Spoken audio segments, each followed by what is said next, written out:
Hey, what's up, everybody? Welcome back to my channel. My name is Paul, the Canadian Snowman, here once again with some more Vikings. Yes, Vikings are amazing. We just did episode 1, so if you're new to my channel, you should definitely check out the previous episode first. Yeah, it makes sense, right? Previous episode, Vikings pretty much invaded. The sons of Ragnar Lothbrok invaded. We had a pretty cool battle, but Vikings came a little short.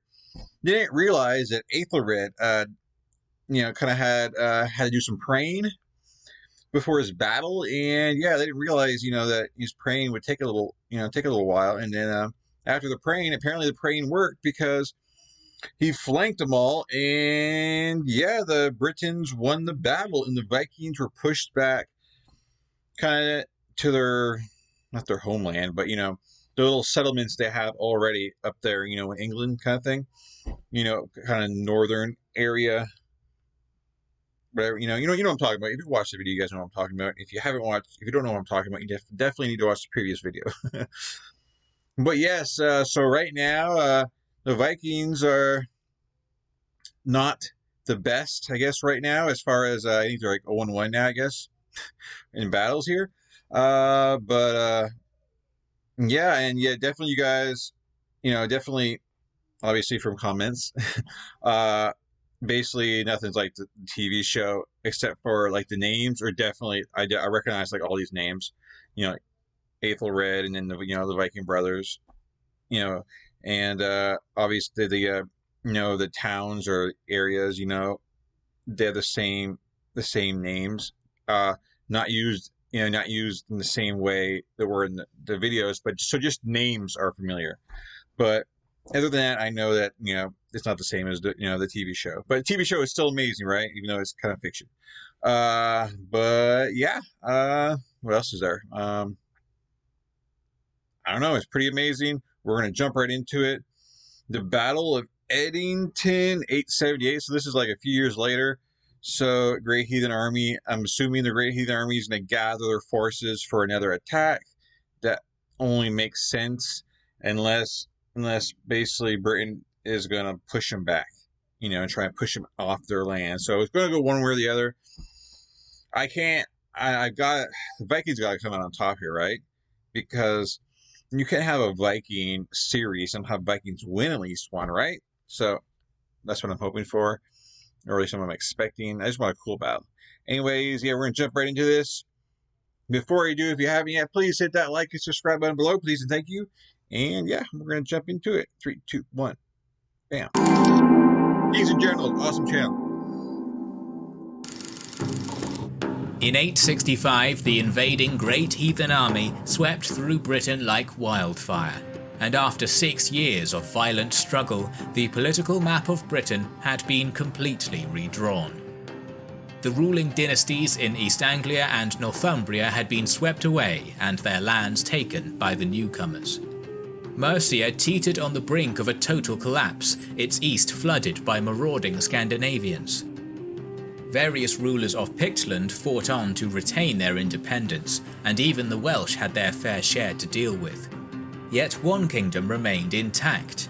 Wessex, under their king Alfred, managed to pay a group of invading Vikings under Halfdan to leave his kingdom. Yet similar agreements were made and broken before, so Alfred knew that sooner or later the Vikings would be back. Obviously. Ivar, who hadn't been present during the Wessex campaign, was busy in the north. He was joined by his ally, a Viking sea king of Dublin, Olaf the White. In 870, they attacked the capital of the Brythonic kingdom of Alt-Clud, Dumbarton Rock. They besieged it for 4 months before the defenders finally gave in, but no quarter was given. The citadel was razed, its defenders slain, and the survivors were taken to be sold at the slave markets of Dublin and York. Damn, so they gave up. I guess things were so bad in there. They're like, what worse can happen? We're already about to die of starvation. We'll just wave the white flag and just pray that we won't be slaughtered. And apparently, Yeah, they got slaughtered or sold into slavery. So I guess it's better to survive in slavery than it is to die of starvation in there. So yeah, I because they apparently gets no treaty. They're just like, okay, we give up. We don't have no food. I guess that's kind of how that went down. Bam. York. Survivors were taken to be sold at the slave markets of Dublin and York. Ivar made off with so much plunder that he possibly retired, and luckily for Wessex, he wouldn't reappear again on English shores. Wow. Despite that, Ivar and Olaf's descendants in Dublin would continue to play a huge role in Britain and Ireland for centuries to come. Yeah, so Ivar's like, I got my money. I can go home and live the good life. I guess Ivar wasn't really concerned with, conquering new lands and all that stuff. He just, kind of gets worried about himself. Or maybe not. He probably left, with some, a part of his army or something. They were like, yeah, we're good now. We're good now. We got what we came for. Because, it doesn't say if he went by himself. He probably brought some soldiers with him. After his withdrawal from Essex in 871, Halfdan headed north to Northumbria with half of the Viking army, around 1,000 or so veterans who he had been fighting with since his arrival in Britain. When he arrived in the north, he began to divide the lands between his men and set about ploughing the fields. This wasn't conquest anymore, it was colonization.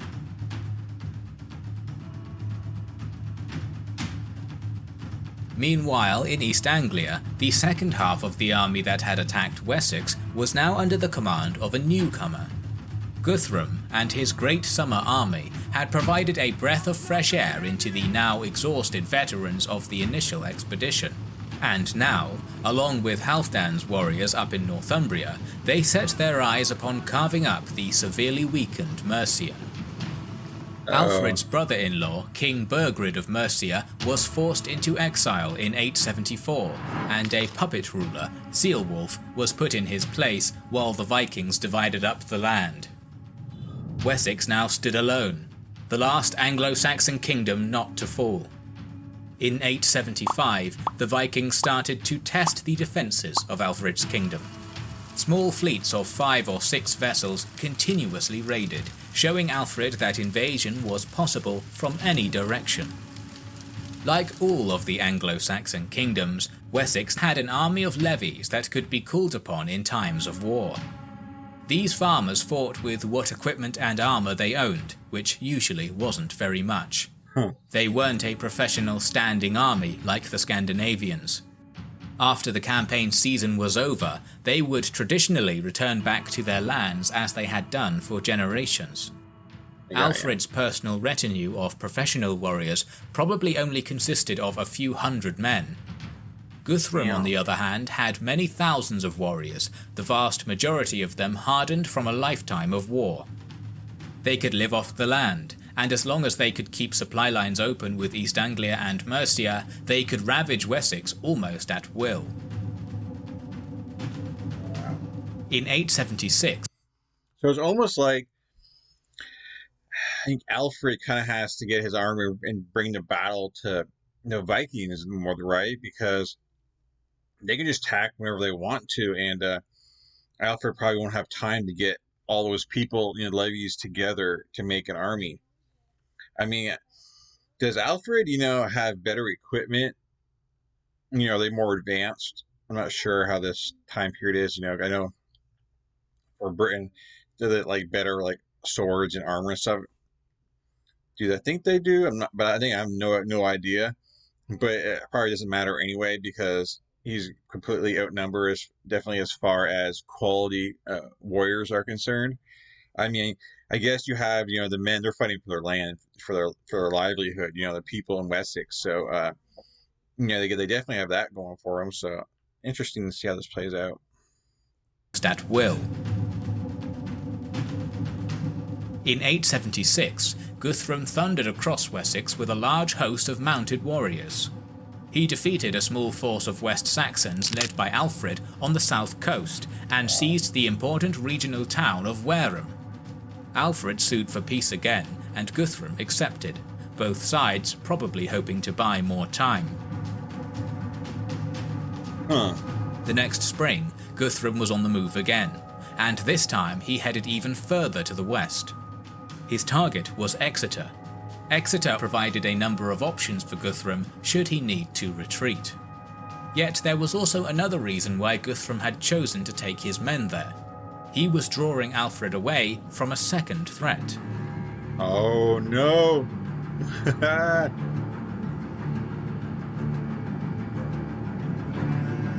Another army, commanded by Ubba Ragnarsson, had Irish and Frisian Vikings in its ranks. It overwintered on the south coast of Wales and was now making its way down the north coast of Devon. This army of 4,000 Vikings was carried by 120 longboats. The situation looked grim for Alfred. However, in one of the most fortuitous moments of chance ever to befall England, Ubba's fleet was destroyed by a freak storm off the coast of Dorset. What? Leaving the survivors to limp back to their base in southern Wales. Upon hearing the news, Guthrum abandoned his plan and rode north to Gloucester in the south of Mercia. Wow, what a turn of events, man. I don't know. Alfred would have been like sandwiched between two big armies. Wow. Oh man, I can see how this plays out. It's kind of crazy just throughout history, from stuff, through like the Roman stuff, and seems like almost like every series I do, some part of luck definitely, kicks in, where someone just happened, like the leader just happened to be in the wrong place, wrong time, and gets killed, or you just happen to go through a certain area and get, caught by a storm. It's kind of interesting to think about if these kind of situations like this didn't happen, how different history might be, if some stuff like this didn't happen, these freak accidents. But that's just life, that stuff happens in life, accidents. So there you have it. Guthrum abandoned his plan and rode north to Gloucester in the south of Mercia. However, Alfred was still beset on all sides by armies of raiders intent on personally sacrificing him to Odin and usurping his kingdom.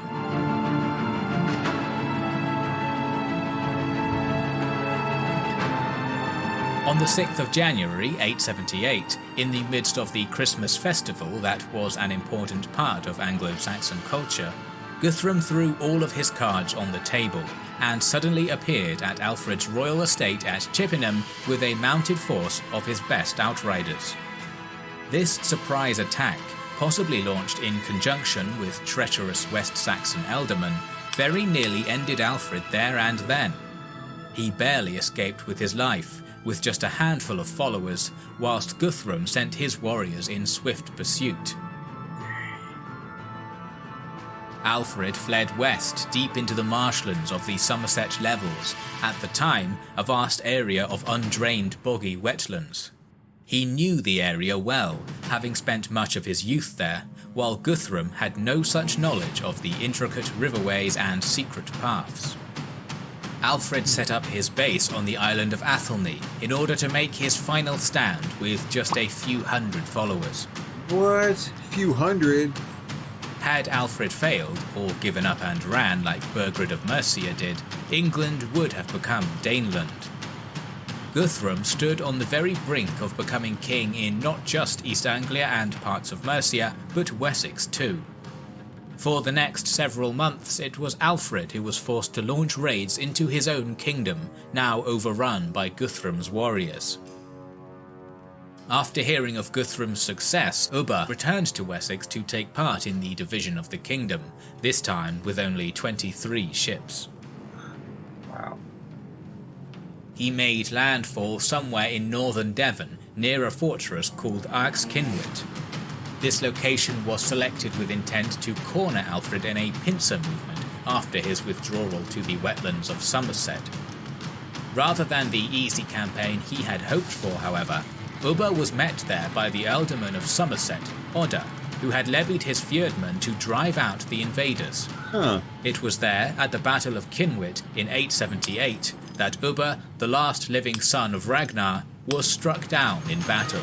Damn.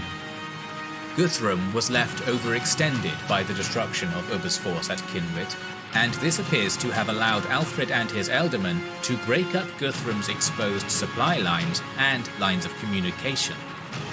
Alfred then called as many of the feudmen of Somerset, Wiltshire and Hampshire as he could, the only counties left to have any semblance of West Saxon government. For 3 long days between the 4th and the 7th of May, they waited at a local rallying point, called Egbert's Stone, for their warriors to arrive from all corners of the kingdom. Finally, once a sufficient force had been raised, probably several thousand levies with only a few hundred professional household soldiers, they marched to Edington, where Alfred engaged Guthrum's warriors in one final definitive battle that would decide the fate of Wessex once and for all. Oh yeah? A ferocious battle ensued as the 2 shield walls crashed against one another. All day the 2 sides fought, until finally the smaller Danish force broke and fell back to their fortress at Chippenden. Damn. The West Saxons had no mercy for the Danes that day. They killed everyone who didn't make it inside the fortress and besieged Guthrum for 2 weeks before he sued for peace. What? In addition to offering the customary hostages and promising to leave Wessex for good, the Vikings promised that Guthrum would be baptized as a Christian. Alfred was convinced that this time the Vikings would keep their word. Oh man. I don't think that's gonna happen. That is? I'm sorry. The Danes finally pulled out of Wessex entirely, retreating back to East Anglia, where Guthrum became king. In 886, Mercia was divided between Guthrum and Alfred, with the Anglo-Saxons retaining control of the western portion of the country and the Danes settling the east. Huh. It was an extraordinary turnaround for Alfred and the West Saxons. Not only had he saved the kingdom, but now he found himself in a relatively strong position. Tensions would flare up every now and again, but by and large, Guthrum would keep the peace, giving Alfred the breathing room he needed to fortify his country against further invasions from overseas, of which there would be many more over the coming years. Damn. Alfred.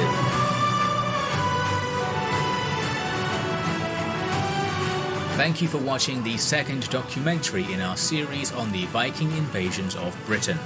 There are more episodes to come in this series. We would like More episodes to come. I only know there's 1 episode left. So is this a series that's not finished yet? That's what kind of, because, you know, he just say, well, 1 more episode left. He said episodes, so I'm guessing there's more.